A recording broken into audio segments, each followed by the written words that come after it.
Bahasa Suryani itu saudara bahasa Arab, sehingga banyak kosakata bahasa Arab itu yang memiliki makna sama dengan bahasa Suryani. Ibrahim itu artinya abun rohimun.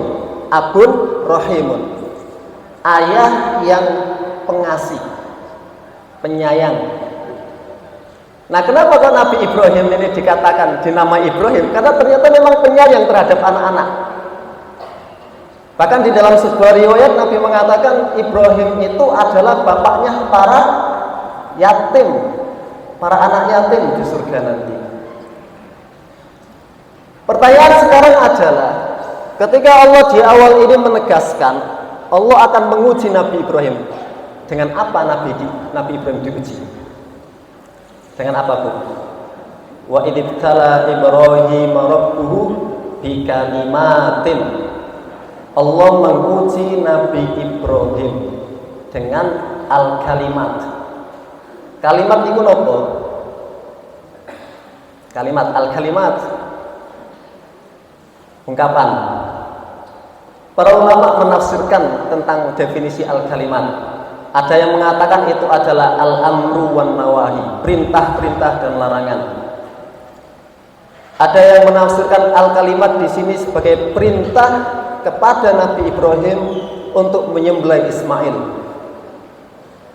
dan perintah-perintah yang lainnya. Tetapi makna-makna yang dikemukakan oleh para mufassir ini bukan makna yang kontradiktif, tidak saling bertentangan. Sehingga kita bisa ambil kesimpulan Allah menguji Nabi Ibrahim dengan perintah-perintah dan larangan-larangan. Apapun bentuk perintahnya, apapun bentuk larangannya. Jadi wa idtala Ibrahim rabbuhu bikalimatin fa'atammahun. Lalu Nabi Ibrahim mampu menjalankan perintah-perintah tersebut. Jadi di sini kita bisa mengambil ibrah begini. Allah itu menginginkan sebuah program yang luar biasa, yang nanti di dalam ayat selanjutnya itu disebut dengan program membersihkan Ka'bah dan meninggikan pondasi Ka'bah yang pernah hancur ketika masa Nabi Nuh alaihi salam. Itu perintah, itu adalah program kerja yang luar biasa. Allah memberikan program kerja itu. Tapi Allah memilih dulu ini, kira-kira siapa yang akan mampu untuk melaksanakan program ini. Akhirnya Allah menguji Nabi Ibrahim, kira-kira cocok nggak Nabi Ibrahim ini. Ya, akhirnya diberikan perintah-perintah, diuji-uji. Maka kita juga seperti itu di organisasi, di apapun. Kalau kita punya program kerja, punya master plan, itu siapa yang akan menjalankan? Pimpinan cabang misalnya mau bikin pesantren, mau bikin apa nih sekolah lagi, sampun daftar pun SMP Cendekia. Pimpinan cabang mendirikan SMP Cendekia. Itu program kerja yang luar biasa. Masalahnya bukan hanya pada programnya, tetapi siapa yang akan menjalankan program tersebut. Maka perlu untuk melakukan jaring-jaring, dites, diuji, kira-kira siapa yang layak. Sebagaimana Allah punya program membersihkan Ka'bah, meninggikan pondasi Ka'bah, itu diuji dulu itu Nabi Ibrahim. Wa idibtala Ibrahim rabbuhu bikalimatin fa'atammahun. Ternyata Nabi Ibrahim berhasil melaksanakan itu. Salah satu ujiannya Nabi Ibrahim itu kan suruh nyembelih anaknya tuh. Itu kan luar biasa. Sudah lama nggak punya anak, punya anak satu, suruh nyembelih. Itu ujian yang luar biasa. Dari sini beberapa ulama itu nyebut hal yang unik. Nabi Ibrahim itu nikah pertama kali sinten? Kali sinten?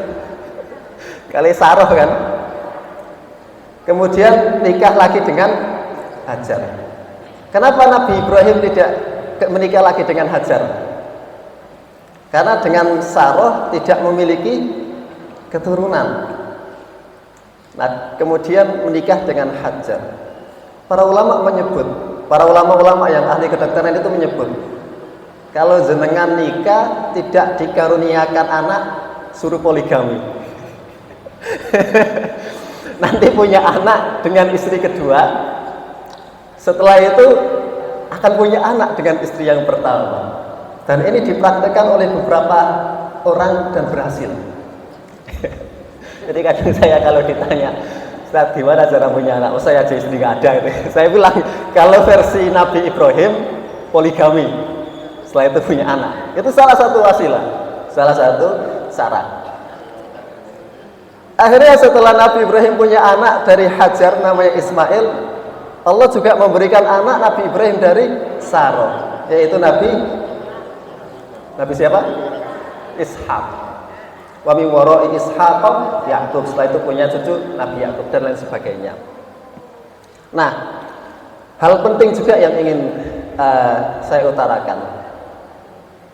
Cerita-cerita yang berkembang itu Hajar itu adalah budak.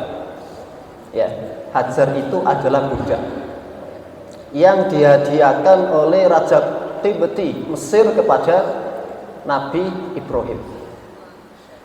Itu data sejarah yang kurang valid, karena pada beberapa manuskrip sejarah yang diteliti oleh Profesor Menahem Ali dari Unair, Hajar itu bukan budak. Masa Nabi kok Nabi Muhammad kok silsilah ke atasnya sampai ke budak? Nggak mungkin. Dan ternyata setelah diteliti, Hajar ini bukan budak tetapi putri dari penguasa Mesir. Jadi penguasa Mesir ketika Nabi Ibrahim masuk ke Mesir itu diberikan hadiah Hajar, yaitu anaknya langsung dinikahkan. Jadi bukan budak. Nabi Ismail bukan anak budak, sehingga Nabi Muhammad juga bukan keturunan budak. Jadi silsilah Nabi Muhammad itu mulai dari Abdullah, Hashim, Abdul Manaf dan seterusnya, itu adalah silsilah yang terhormat, silsilah yang bersih, sehingga tidak ada orang yang bisa mencacat nasab Nabi Shallallahu Alaihi Wasallam. Kembali tadi fa'atam mahun. Setelah fa'atam mahun, atamma Ibrahim ma'amarahullahu ta'ala, inni ja'iluka lin-nasi imama. Nah, ini kuncinya. Setelah Nabi Ibrahim dikasih ujian, dan ketika Nabi Ibrahim lulus, Allah angkat, inni ja'iluka, kami angkat engkau wahai Ibrahim sebagai imama, sebagai imam. Ya, inni ja'iluka lin-nasi imama. Jadi seperti itu. Kita mau melaksanakan apapun, kita punya proyek, kita punya program, kita mau mendirikan ini, mendirikan itu, maka kita harus menguji dengan detail, dengan pasti siapa yang akan melaksanakan program itu. Tidak asal tunjuk, oh kelihatannya si A cocok nih, bla bla bla bla ditunjuk. Tidak seperti itu. Tidak seperti itu kita berdakwah. Dilihat dulu, kasih ujian, kira-kira apa tesnya ini? Apakah loyal? Apakah semangat? Apakah cuman oportunis mencari kemaslahatan dia sendiri? Jadi diuji. Inni ja'iluka lin-nasi imama. Qala wa min dzurriyyati. Terus Nabi Ibrahim tanya, qala wa min dzurriyyati. Ya Allah, kalau engkau aku jadikan sebagai pemimpin bagi manusia, lalu bagaimana dengan anak keturunanku? Bagaimana dengan anak keturunanku? Di sini kita bisa mengambil ibrah. Karakter manusia itu mewariskan apa yang dia kuasai kepada anak turunnya. Ini menjadi karakter manusia. Manusia itu memiliki karakter untuk menurunkan apa yang dia miliki kepada anak cucunya. Nah, ini mirip-mirip dengan teori-teori kekuasaan gitu. Bapaknya presiden, anaknya jadi presiden. Anaknya presiden pengen anaknya lagi jadi presiden. Kan ngoten nggih. Ini tidak menyindir siapapun, sudah ngerti semua kok. Sama, dari partai apapun seperti itu. Memang karakter manusia seperti itu. Dia menginginkan apa yang sudah dia laksanakan apa yang sudah dia bangun itu diteruskan oleh anak keturunannya. Maka tidak heran kalau ada lembaga pesantren misalnya, yang isi orang yayasannya itu keluarganya semua. Itu adalah karakter dasar manusia seperti itu. Dan ini Nabi Ibrahim minta, qala wa min dzurriyyati, terus bagaimana dengan anak keturunanku? Apa kata Allah? Qala la yanalu ahdi qauma adh-dhalimin. Kata Allah, aku mengangkat pemimpin ini setelah aku uji dan lulus. Maka aku tidak akan memberikan kepemimpinan kepada anak cucumu wahai Ibrahim, kecuali kepada orang yang sama dengan kamu, memiliki karakter yang sama dengan kamu, memiliki kemampuan untuk menjalankan program kerja sama seperti kamu. La yanalu ahdi qaumadz zalimin. Sedangkan orang-orang zalim yang dari keturunanmu tidak akan bisa, tidak akan aku jadikan sebagai pemimpin. Jadi ini penting. Oke, misalnya punya pesantren jadi kiai, tapi ternyata anak-anaknya itu tidak ada yang cocok jadi kiai, ya jangan dipaksa jadi kiai. Kayak yang lagi rame di Bogor itu, kiainya meninggal, sama anaknya diangkat jadi pemimpin pesantren, kemudian aset-asetnya dialihkan atas nama pribadi. Kemudian beberapa bulan yang lalu yayasannya dibubarkan, padahal asetnya besar. Ya, pesantren apa ini? Ya, pesantren tinggalannya Kiai Arifin Ilham. Itu ramai seperti itu. Ya, ramai seperti itu. Ya tentu tidak ada wasiat dari Ustadz Arifin untuk menunjuk salah satu anaknya itu sebagai kiai. Tapi gara-gara unsur kekeluargaan, ya, si dia yang dijadikan sebagai pemimpin, sebagai kiai. Ini penting. Oke, kalau kita ingin menjadikan anak turun kita sebagai penerus di dalam proyek-proyek dakwah, pesantren, lembaga dan sebagainya, maka kita harus menyiapkannya. Ini perlu regenerasi di situ. La yanalu ahdidz zalimin. Wa in ja'alna al-baita mathabatan lin-nasi wa amna wattakhidhu min maqami Ibrahim musalla wa ahidna ila Ibrahim wa Ismaila an tahhira baitiya lit-ta'ifina wal 'akifina war ruk'is sujud.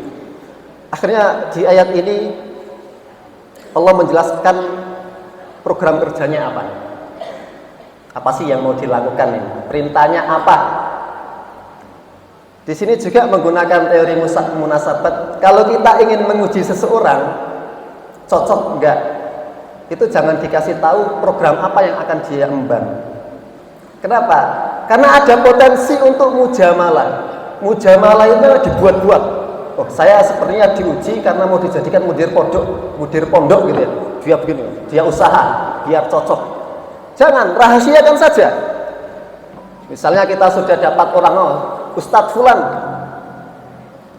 kita mau jadikan mudir pondok, ya sudah, kita uji dulu, diuji. Jangan dikasih tahu, Mas, kamu nanti akan saya jadikan mudir. Jangan, barangkali dia nggak mau, barangkali macam-macam. Sembunyikan saja maksud dan tujuan dan berikan tes and proper test gitu ya, dites. Baru kalau sudah cocok, bagus, bisa melaksanakan amanah, baru dikasih tahu. Wa in ja'alnal baita masabata, dan ketika kami jadikan al-bait, yaitu Mekah, yaitu Baitullah al-Haram, itu masabah. Masabah itu diartikan sebagai tempat yang yarji'u ilaihi al-hujjaj, yang menjadi tujuan para jamaah haji dari manapun. Ini berbicara tentang simbol. Kalau kita mahasiswa ilmu sosial itu mengerti teori simbol, gitu kan? Teori simbol itu manusia itu pasti butuh simbol-simbol. Masyarakat Jawa misalnya untuk menunjukkan kejawaannya pakai blangkon, pakai keris, Dan posisi-posisinya juga menunjukkan makna-makna tertentu. Kalau belangkonnya orang Jogja, bendolnya ada di belakang. Kata orang-orang, kenapa orang Jogja bendolnya di belakang? Karena kalau mangkel, tahu mangkel nggak? Nggak seneng dengan seseorang itu dirahasiakan. Tetapi tiba-tiba ngamuk. Tidak berani mengatakan to the point di hadapannya dan lain sebagainya. Keris kenapa ditaruh di belakang? Ya, kalau kita lihat foto-fotonya Pangeran Diponegoro, kerisnya di depan itu. Menyelisihi pakemnya Keraton Jogja. Ya, di Diponegoro itu kan putrane Hamengkubuwono Sultan Mataram yang ketiga masalahnya. Nah, ada simbol. Allah ingin membuat simbol untuk program kerjanya Nabi, yaitu Al-Bait, Ka'bah, mathabatan linnas, yang dijadikan sebagai tempat untuk berhalu lalang manusia. Maka perlu di setiap perkumpulan itu ada simbol, dan itu memang penting. Ya, simbol-simbol itu memang penting. Misalnya kalau kita punya baju di jas, misalnya ada logonya Muhammadiyah, ada logonya apa. Simbolisasi itu juga sesuatu yang naturalistik, artinya sesuai dengan karakter manusia. Pengen ada simbol yang dipegang. Tapi di sini Allah juga ingin menegaskan bahwa sebagai seorang Muslim, simbol utama dan pertama adalah Ka'bah. Ini bukan partai Ka'bah ya. Ka'bah, yaitu bangunan yang ada di Mekah. Lah kenapa? Ada persatuan di situ. Kita lihat di Mekah itu berbagai mazhab yo hajinya di situ. Ya, Hanafi, Maliki, Syafi'i, Imam Ahmad bin Hambal, semuanya haji ke situ. Bahkan Syiah juga hajinya ke situ. Khawarij, Mu'tazilah, Murji'ah, Qadariyah, lain sebagainya juga hajinya di situ. Nggak ada kan orang, misalnya orang Muhammadiyah hajinya di Keraton Jogja muter. Terus yang NU hajinya di makam Gus Dur muter, kan nggak ada. Hajinya ya sama-sama ke Mekah. Jadi perlu ada simbol yang menyatukan umat Islam, dan cukuplah simbol itu adalah Ka'bah untuk menyatukannya. Nggak perlu kita buat simbol-simbol yang lain. Mathabatal linnasi wa amna. Dan Allah jadikan Ka'bah itu atau wilayah Al-Haram Al-Makki itu sebagai wilayah yang aman. Di Mekah itu wilayah yang aman. Kalau kita baca sejarah ketika Nabi ingin Fathu Makkah, itu Abu Sufyan itu belum masuk Islam, mendatangi Nabi di sebuah camp di luar Mekah. Terjadi negosiasi antara Abu Sufyan yang belum masuk Islam waktu itu dengan Nabi di situ. Di situ ada Umar dan ada Hamzah dan Al-Abbas bin Abdul Muthalib. Beliau negosiasi. Kami tetap ingin di Mekah, di sekeliling Ka'bah, tetapi kalian jangan menyerang kami. Akhirnya diizinkan man dakhala al-baita fahuwa aminun. Ini persetujuan dari kaum muslimin. Siapa yang berada di dalam Mekah, di dalam area Masjidil Haram, maka dia aman, tidak akan diperangi oleh kaum muslimin. Akhirnya Abu Sufyan datang ke rumah, datang ke Ka'bah. Waktu itu para petinggi Quraisy itu berkumpul.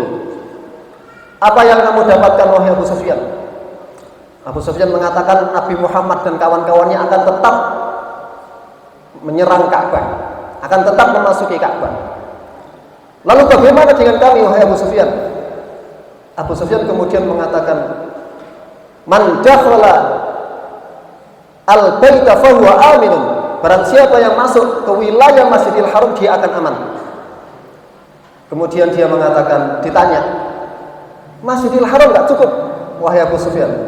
Abu Sufyan mengatakan, wa man dakhala baita Abi Sufyan fahuwa aminun. Barang siapa yang masuk ke rumah Abu Sufyan, maka dia akan aman. Dijawab lagi sama para petinggi, emang rumahmu cukup buat kita semua? Wa man dakhala baitahu fahuwa aminun. Barang siapa yang masuk bersembunyi di rumahnya, maka akan aman. Jadi Allah Subhanahu wa taala telah menjadikan wilayah Masjidil Haram itu adalah wilayah yang aman. Makanya belum ada dalam sejarah pasca Nabi Shallallahu alaihi wasallam sampai hari ini Mekah itu dikuasai oleh orang kafir. Belum pernah. Memang sekitar tahun 80 atau 70 terjadi pemberontakan. Banyak korban jiwa di Ka'bah itu karena ada orang yang mengaku jadi Imam Mahdi, kemudian menyandrah para jamaah haji di situ. Terjadilah apa yang terjadi. Tetapi secara umum sejarah di Mekah itu aman. Si Allah menjadikan aman. Apa perintahnya? Akhirnya Allah ceritakan nih perintahnya. Antahhiro baitiyah. Tohhiro itu fi'il nopo isim. Antahhiro gitu. Enten guru bahasa Arab teng mriki. Antahhiro itu fi'il amar, ungkapan perintah. Tapi uniknya ini ada dua ini. Antahhiro. Kalau satu, tohhir, bersihkan wahai kamu satu orang laki-laki. Kalau tohhiro, itu berarti ada dua orang. Dari awal ceritanya cuma satu orang, Nabi Ibrahim.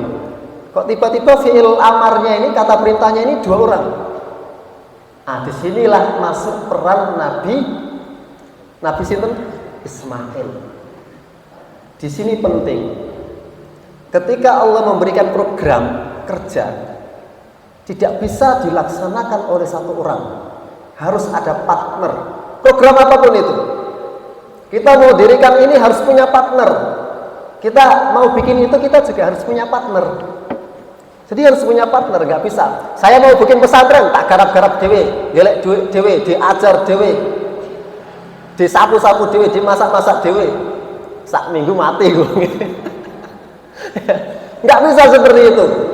Allah memasukkan Nabi Ismail di dalam program kerja yang ditujukan kepada Nabi Ibrahim.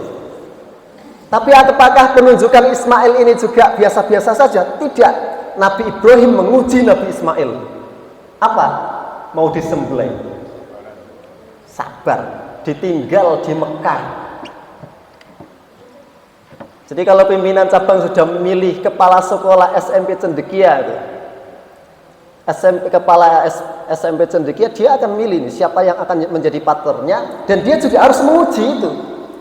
Siapa yang jadi wakakurikulumnya, siapa yang jadi bendaharanya, bla bla dan seterusnya. Kenapa? Harus ada ujian. Karena di dalam organisasi itu kalau tidak diuji, tidak diseleksi, itu malah membuat beban kadang. Kita seharusnya bisa maju 150 km per jam. Gara-gara ada unsur yang tidak bisa diajak lari, kita akhirnya tersendat. Maka itu penting untuk melakukan tes dan proper tes. Jadi antahhiro, Nabi Ismail itu diuji. Masih lama nggih? Tapi sudah 5 menit ya. Ini ayatnya masih panjang sampai Rabbana wa ba'ats fihim rasulan, nanti kalau nggak cukup nanti saya konklusikan. Dites. Nabi Ismail dites. Setelah ditinggal lama oleh Ibrahim, ditaruh di sebuah lembah, biwadin, di sebuah lembah, ghairi dzi zar'in, enggak ada tumbuhan, enggak ada apa. Inda baitikal muharram, di sisi rumahmu yang suci. Setelah dewasa, ya, Nabi Ismail menikah dengan salah satu anak suku Jurhum dari wilayah Yaman. Jadi bangsa Arab yang mendiami Arab pasca Nabi Ismail itu adalah pertemuan antara Jurhum, bangsa Yaman, dengan Nabi Ismail, menurunkan anak cucu Nabi Ismail tersebut sampai kepada Nabi Muhammad, sampai kepada orang-orang Quraisy. Karena terjadi banjir besar di wilayah Saddul Ma'rib. Pernah dengar bendungan Ma'rib gitu? Yang ada di negeri Sabak katanya. Saddul Ma'rib itu sekarang menjadi salah satu provinsi di Yaman. Saya punya kakak alumni Darul Hadis Yaman. Saya juga punya kawan banyak alumni Darul Hadis di Yaman. Dekat dengan, ya mereka cerita tentang bagaimana keindahan Saddul Ma'rib itu. Akhirnya terjadi banjir bandang dan mengungsi ke arah Syam, tetapi melewati Mekah. dan ketika lewat di daerah di pinggir Mekah melihat ada burung-burung yang tawaf di atas langit. Akhirnya mereka mengambil kesimpulan kalau ada burung berarti di situ ada sumber air. Karena padang pasir butuh air. Akhirnya mereka ke situ dan menikah dengan Nabi Ismail. Ketika Nabi Ismail sudah menikah dengan salah satu anak dari suku Jurhum, akhirnya datang Nabi Ibrahim. Ketok pintu, Assalamualaikum, dibuka. Kemana suamimu? Suami saya sedang keluar. Bagaimana keadaan hidupmu? Nabi Ibrahim tanya kepada istrinya Nabi Ismail. Bagaimana keadaan hidupmu? Ya Allah, hidupku susah. Nabi Ismail nggak bisa menafkahi dengan benar gitu ya, bla bla bla bla. Akhirnya Nabi Ibrahim mengatakan, nanti kalau kembali suamimu bilang pintu rumahmu mbok yo diganti. Pintu rumahmu mbok yo diganti. Atabata baitika ghayr. Rubah pintu rumahmu, kata Nabi Ibrahim. Nabi ini istrinya ini juga nggak tahu siapa itu. Akhirnya Nabi Ismail pulang.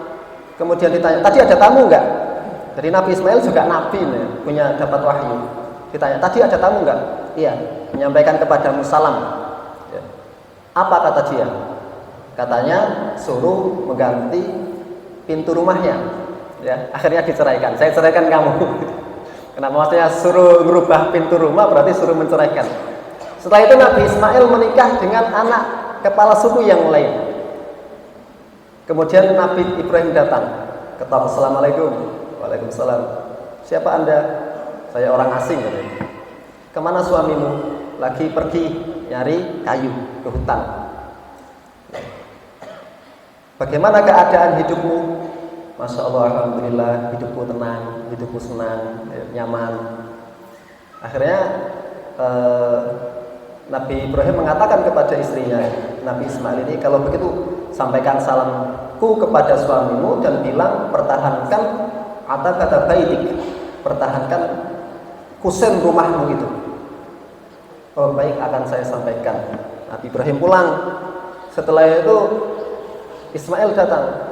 Tadi ada tamu tidak? Iya, ada. Apa yang dia katakan? Dia mengatakan pertahankan atabata baitik, pertahankan kusen rumahmu itu.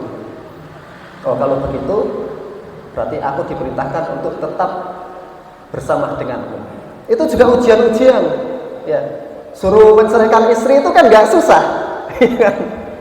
Dia udah nikah, kemudian tiba-tiba datang suruh menceraikan. Ditinggal, dibiarkan bersama ibunya saja. Itu kan ujian yang luar biasa. Karena Nabi Ismail juga lulus di dalam ujian, maka Nabi Ismail juga dimasukkan di dalam proyek yang Allah tetapkan. Apa? Antahhira baitiyah, yaitu membersihkan rumahku, kata Allah. Membersihkan dari apa? Para mufassir menyebutkan dibersihkan dari berhala-berhala, ada yang menyebut dibersihkan dari hal-hal yang najis, dibersihkan dari hal-hal yang tidak bagus. Ya. Tetapi secara umum Allah memerintahkan kepada beliau berdua untuk membersihkan semua hal yang tidak layak ada di Baitullahi Al-Haram. Ini program kerjanya. Nah, di ayat ini juga bercerita. Kira-kira kita itu kalau mau punya organisasi, program kerjanya apa sih? Gitu. Sekarang itu banyak organisasi itu bikin program kerja hanya untuk rame-ramean. Kalau istilah para antropolog itu budaya populer. Tahu nggak budaya populer? Budaya populer itu dia bikin sesuatu yang mengikuti apa sih yang trennya di masyarakat. Oh, sekarang trennya pesantren tahfidz. Akhirnya banyak sekali pesantren-pesantren tahfidz berdiri. Gara-gara apa ini ada banyak fenomena ini? Ya, kita bisa memandang fenomena ini lahir dimulai dengan acara hafidz cilik di RCTI. Sekarang kan ibu-ibu, bapak-bapak pengen anaknya punya anak yang hafal Al-Quran, itu sebuah cita-cita yang bagus. Tetapi di satu sisi kita sedang terjebak pada budaya populer. Budaya populer ini di dalam sebuah riwayat, ya, para ulama ahlus sanad ya, berbeda apakah sampai ke Nabi atau cuma sampai kepada Nabi Muhammad, Nabi kepada para sahabat. Ungkapannya begini, la takunu imma'atan. Kalian itu jangan jadi bunglon, kata Nabi. Jangan jadi bunglon. Bunglon itu pribun. Dia bisa rubah-rubah warnanya. In ahsanan nas ahsanu. Kalau orang itu lagi populer buat baik, akhirnya semua ikut berbuat baik. Wa in asa'u asa'tum. Tapi kalau orang itu punya budaya yang buruk, ya populernya buruk, yang populer itu buruk-buruk, akhirnya ikut buruk juga. Nabi melarang itu, para sahabat melarang itu. Nah, di sini berbicara tentang pasar sebenarnya. Program kerja itu tidak melulu melihat pasar. Karena apa? Karena Allah itu ketika memerintahkan untuk membersihkan al-bait, itu kira-kira pasarnya siapa? Nggak ada itu. Pasar Nabi Nuh nggak ada orang yang tawaf di Ka'bah, nggak ada. Tetapi program kerja yang Allah berikan itu melihat masa depan. Kira-kira apa yang memiliki efek besar di masa depan? Ya, Nabi Ibrahim nggak bertanya, ya Allah, ini siapa yang mau ziarah ke Ka'bah ini? Wong pedalaman begini nggak ada orang. Ya, orang Yaman pergi ke Sam juga nggak lewat Ka'bah gitu. Tapi program kerja membersihkan dan membangun Ka'bah ini tidak menyesuaikan dengan pasar hari ini, tetapi pasar yang akan ada di masa depan. Kenapa? Pasar itu akan berbeda. Dulu janda bolong gitu ya, rame. Akhirnya semua orang jual janda bolong gitu. Apakah itu bertahan lama? Tidak, karena itu pasar. Pasar itu dikuasai oleh para pemodal. Nanti muncul apa lagi? Sekarang yang lagi heboh lato-lato. Semuanya main lato-lato. Anak mau sholat ke masjid main lato-lato. Mau sekolah bawa lato-lato. Ya, itu pasar. Apakah itu bertahan lama? Apakah terus anak-anak itu akan main lato-lato terus? Tidak, dia akan berhenti. Kenapa? Karena itu pasar. Jadi kalau kita mau bikin program kerja, kita mau bikin pesantren nih, kira-kira apa yang mau kita angkat? Kalau kita menyesuaikan dengan pasar hari ini, maka kita berhubungan dengan manusia yang fluktuatif, berbeda-beda. Tetapi kalau kita melihat pasar yang akan ada di masa depan, maka generasi yang kita cetak hari ini akan berguna di masa depan. Hari ini misalnya lagi tren desain misalnya, visual design seperti ini. Kemudian membuka SMK desain. Iya, hari ini anak-anak itu bisa desain, diajarkan mendesain. Tujuannya pas nanti mereka lulus bisa mendesain. Ternyata pas mereka lulus sudah tergantikan dengan teknologi yang lebih canggih. Ya. Misalnya sekarang ada artificial intelligence. Ya, metode canggih yang hari ini dipelajari sudah tidak dibutuhkan lagi. Kita melihat sekarang kok sepertinya bikin konten kreator itu bagus jadi YouTuber bla bla bla. Akhirnya sekolah bikin latihan desain grafis dan macam-macamnya. Iya, hari ini tren, hari ini dibutuhkan. Tetapi pada tahap berikutnya itu sudah nggak kanggo. Karena kita berbicara tentang budaya populer yang itu hubungannya dengan market. Ya, paham nggih? Akhirnya Allah perintahkan, antahhira baiti lit-ta'ifina wal 'akifina war-ruk'is sujud. Sudah, kamu bersihkan saja Ka'bah ini yang nanti akan dijadikan tempat ibadah oleh orang-orang yang rukuk, orang-orang yang sujud, orang-orang yang iktikaf. Gitu. Jadi vision. Lalu bagaimana cara kita melihat pandangan masa depan itu? Di dalam salah satu cabang teori fikih itu ada yang namanya fikih taqawwu'an. Jadi fikih tawakku itu adalah fikih memprediksi masa depan. Itu kita pelajari. Bagaimana kira-kira yang menjadi tren di masa depan itu apa? Makanya kalau ahli fikih berbicara tentang tren masa depan itu nggak dianggap, oh sekarang trennya seperti ini. Nah, kita yang berbicara menggunakan teori-teori tawakkuat, ya teori-teori prediksi berdasarkan nas-nas Quran Sunnah, ketika ditentang, yo sakarepmu, lihat saja nanti gak kanggo alumnimu gitu. Seperti saja, kita santai saja. Karena kita memberikan gambaran-gambaran. Itu namanya fikih taqawwu, diprediksi, ya. Tawakkuat gitu. Fikih untuk memprediksi masa depan itu ada ilmunya. Berdasarkan Quran, berdasarkan Sunnah. Kenapa? Karena Nabi itu menceritakan di dalam Al-Quran itu juga menceritakan sampai hari kiamat. Di dalam hadis juga menceritakan sampai hari kiamat, sampai akhir kiamat. Itu dikuasai oleh para fuqaha. Ilmu itu dikuasai oleh para fuqaha. Makanya kita harus banyak gandeng-gandeng para ahli fikih untuk melihat masa depan seperti itu. Jadi, akhirnya kemudian Nabi Ibrahim berdoa, Rabbana, apa doanya itu?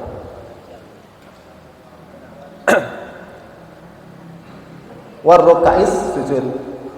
Wa ij'alnal baita mathabatan lin-nasi wa amna wattakhidhu min maqami Ibrahim musalla wa ahidna ila Ibrahim wa Ismaila an tahira baiti lit-ta'ifina wal 'akifina warrukais sujud.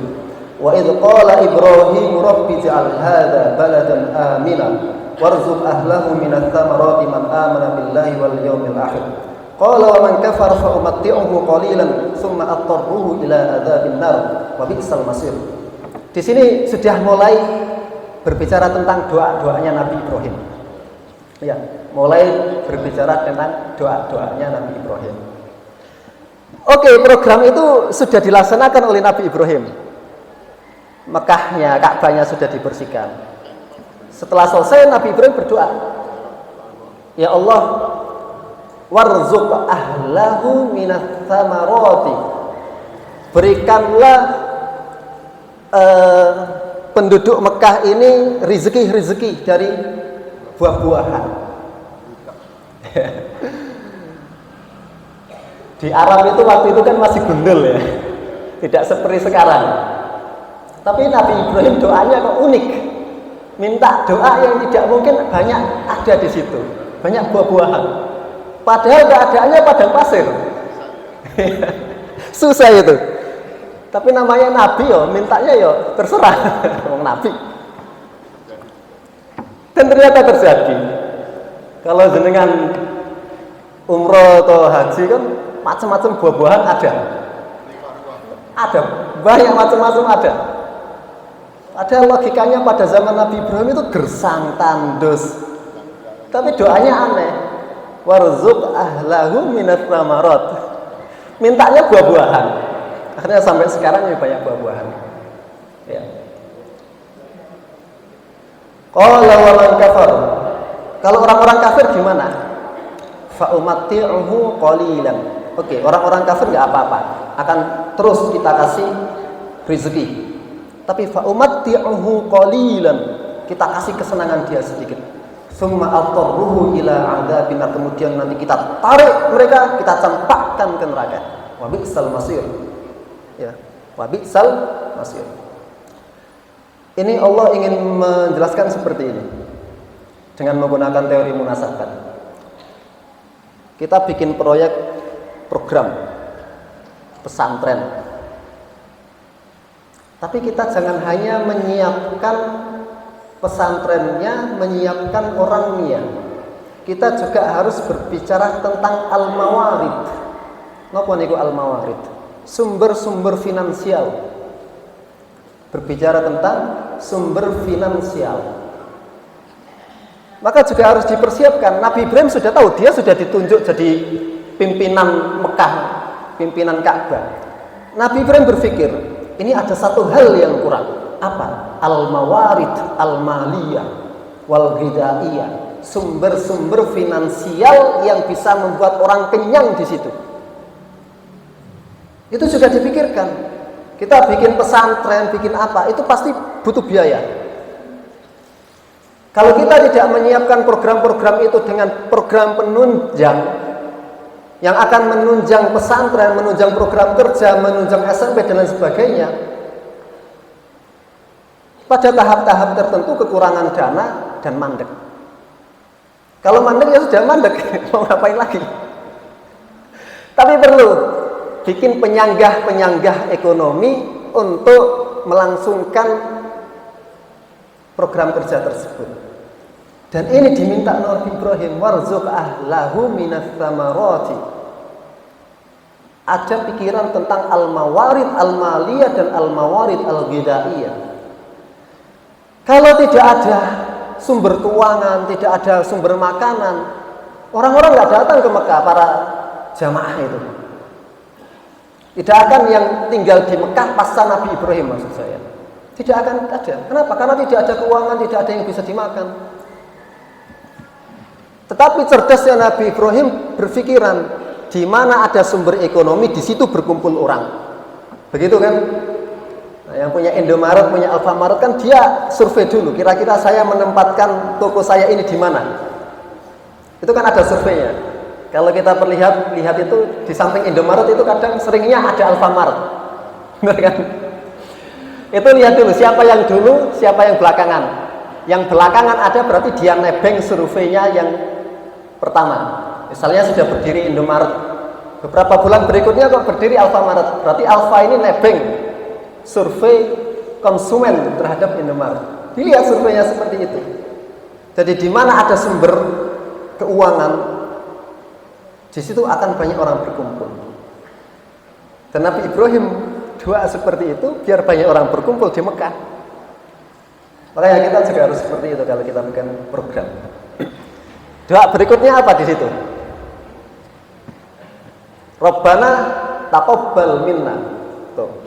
Wa id yarfa'u Ibrahimul qawa'ida minal baiti wa Ismailu Rabbana taqabbal minna innaka antas sami'ul alim. Setelah sudah selesai itu, wa id yarfa'u Ibrahim, ketika Nabi Ibrahim sudah selesai mempondasi Ka'bah dan juga dibantu Ismail, mereka berdoa, Rabbana taqabbal minna. Ya Allah, terimalah amalan kita ini. Innaka antas sami'ul alim. Sesungguhnya Engkau Maha mendengar lagi Maha mengetahui. Ini program yang ngasih Allah. Yang melaksanakan program ditunjuk oleh Allah. Setelah programnya selesai, Nabi berdoa, taqabbal minna, ya Allah terimalah amal kita. Jadi yang kita kerjakan semua ini bukan untuk membesarkan bangunan, bukan untuk melihat bahwasanya oh ini loh gedung dakwah ini ramai, kemudian ditunjukkan kepada orang-orang kita sukses dalam berdakwah. Tidak seperti itu. Taqabbal minna, semua yang kita lakukan ini adalah ibadah. Semua yang kita lakukan ini adalah dakwah. Tidak ada unsur kepentingan untuk mengangkat satu golongan. Tidak ada kepentingan untuk memasyhurkan sebuah organisasi. Tidak. Program kerja dakwah adalah dakwah. Rabbana taqabbal minna. Ya Allah terimalah apa yang telah kami lakukan. Innaka antas samiul alim. Ini penting juga. Kita itu capek-capek berkeringat, tujuannya apa? Biar pondok saya besar. Nah, terus kalau besar kenapa? Kita berbicara tentang program kerja di dalam bab dakwah, maka kebermanfaatan kepada masyarakat yang dibutuhkan. Tujuannya apa? Apakah biar terlihat, oh Muhammadiyah besar, banyak amal usahanya, banyak membantu masyarakatnya? Itu riya namanya, habis pahala kita, habis. Sudah kita melaksanakan ibadah, membantu masyarakat, sudah selesai. Tidak ada rasa sombong. Alhamdulillah Muhammadiyah bisa muktamar dihadiri jutaan orang. Itu sombong dan bisa menghilangkan amal ibadah kita. Makanya sebaik-baik apapun amalan yang kita lakukan, Nabi Ibrahim ternyata masih mencontohkan untuk berdoa Rabbana taqabbal minna. Ya Allah terimalah. Itu Nabi loh. Ibrahim Nabi, Ismail Nabi. Abul Anbiya, ulul azmi minar rusul, Nabi. Tapi masih berdoa agar amalnya diterima. Terus kita nggak pernah doa. Habis buat acara misalnya apa santunan nggak pernah berdoa, ya Allah terimalah amal saya ini. Lupa. Habis kerja bakti, bangun gedungnya sudah bagus, lupa berdoa, ya Allah terimalah kerja keras kami dalam membangun bangunan ini. Lupa. Ini yang perlu diingatkan. Sehingga apa? Selalu ada konektivitas antara apa yang kita lakukan dengan Allah Subhanahu wa taala. Itu menjadi pusaran. Semua yang kita lakukan ini adalah untuk Allah Subhanahu wa taala. Ngoten nggih? Terus doa selanjutnya apa? Rabbana waj'alna muslimaini laka. Ya Allah, jadikanlah kami, yaitu Ibrahim dan Ismail, sebagai orang-orang yang berserah diri kepadamu. Ini sudah nabi loh, sama-sama nabi. Tapi doanya waj'alna muslimaini laka. Ya Allah, jadikanlah kami ini pribadi-pribadi yang selalu berserah diri kepadamu, selalu bergantung kepadamu. Itu yang menjadi karakter orang Islam. Orang Islam itu sukses menjalankan sesuatu program itu bukan karena merasa saya hebat. Kalau tidak ada saya tidak akan berhasil program ini. Emang orang cuma kamu sendiri gitu. Ada nggak yang ngomong seperti itu? Iku bukan karena tak sumbang gak bakal mangan. Emang wong sugih nek kowe. Ya. Ini Allah Nabi contohkan, Rabbana waj'alna muslimaini laka wa min dzurriyyatina ummatan muslimatan lak wa arina manasikana wa tub 'alaina innaka antat tawwabur rahim. Jemaah yang dirahmati oleh Allah Subhanahu wa taala, kita enggak monoton ya, sudah jam 8. Saya percepat. Mungkin ada yang mau aktivitas. Nanti saya dolim lagi. Dan juga jadikan anak cucuku sebagai orang yang berserah diri kepadamu. Wa min dzurriyyatina ummatan muslimatan lak. Ya Allah, jadikan anak cucuku ini sebagai karakter pribadi yang juga berserah diri kepadamu. Maka penting ketika kita mengkader seseorang, itu bukan hanya mengkader bagaimana dia bisa menjalankan program dengan benar, tetapi juga bagaimana kita mengkader mereka untuk memiliki etika dan adab. Ada konsensus, ada keprihatinan di dalam jiwa dia, kesadaran di dalam jiwa dia, semuanya diserahkan kepada Allah. Kenapa? Karena kalau tidak ada unsur ketuhanan, orang itu akan menjadi materialisme, menjadi material. Kalau orang itu sudah menjadi materialisme, itu sudah kaku hatinya, keras tabiatnya, kasar wataknya. Jadi yang perlu kita transfer adalah transfer of adab. Kalau kita mengkader bukan hanya sebatas transfer of knowledge, menyebarkan ilmu pengetahuan, menjadi anak paham ini paham itu, tidak, tetapi ada transfer of adab. Kita ajarkan adab, kita ajarkan bagaimana hatinya tenang karena berpaut kepada Allah Subhanahu wa taala. Doa yang terakhir yang dilantunkan oleh Nabi Ibrahim, Rabbana wa ba'ath fihim rasulan minhum yatlu 'alaihim ayatika wa yu'allimuhumul kitaba wal hikmata wa yuzakkihim innaka antal azizul hakim. Ini dikasih doa. Ya Allah, utuslah wa ba'ath fihim, utuslah dari mereka rasulan, seorang rasul, yaitu Nabi Muhammad, yatlu 'alaihim ayatika, yang akan membacakan kepada kalian ayat-ayatku, wa yu'allimuhumul kitaba wal hikmah, dan mengajarkan Alkitab dan juga Al-Hikmah, innaka antal azizul hakim. Jadi ini adalah doa kaderisasi yang Nabi Ibrahim panjatkan. Ya Allah, utuslah seseorang dari kalangan mereka sendiri, seorang nabi yang akan mengajarkan ayat-ayatmu, mengajarkan Alkitab, dan mensucikan jiwa-jiwa mereka. Ini berbicara tentang kaderisasi. Kita menyiapkan orangnya, menyiapkan kemampuannya, dan menyiapkan hatinya.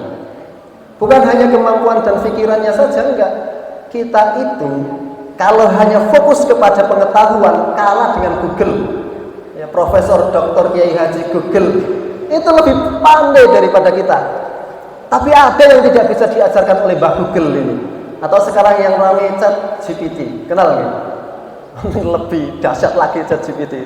Orang-orang bikin tesis, bikin disertasi pakai itu, selesai semalam. Mereka tidak bisa mengajarkan adab. mereka tidak bisa mengajarkan adab. Karena yang mengajarkan adab itu adalah manusia yang hidup. Nah, sehingga rangkaian sebagai konklusi obrolan kita pada pagi hari ini, yang pertama, kalau kita memiliki sebuah program kerja, kita harus cari orangnya siapa yang kompeten. Yang kedua, mencari partner. Yang ketiga, program kerjanya itu harus benar, bukan hanya sebatas rame-rame. Yang keempat, kalau programnya sudah selesai, kita berdoa Allah yang menerima perbuatan tersebut. Yang kelima, kita berharap ada yang akan meneruskan program kerja tersebut. Itu kalau kita laksanakan, berusia lama program kerja kita. Pahala terus mengalir, kemanfaatan terus menyebar, dan itu yang kita harapkan. Baik, mungkin cukup sampai di sini. Ada yang tidak dipertanyakan? Wis pengen nang pasar kok. Ya. Padahal satu ayat terakhir tadi menarik tentang konsep pendidikan. Kapan-kapan semoga ada kesempatan kita baca konsep pendidikan dari ayat tersebut. Kita tutup ngaji kita, dersan kita pada pagi hari ini dengan doa kafaratul majlis. Subhanakallahumma wa bihamdika asyhadu an la ilaha illa anta astaghfiruka wa atubu ilaik. Mohon maaf atas salah-salah kata. Assalamualaikum warahmatullahi wabarakatuh.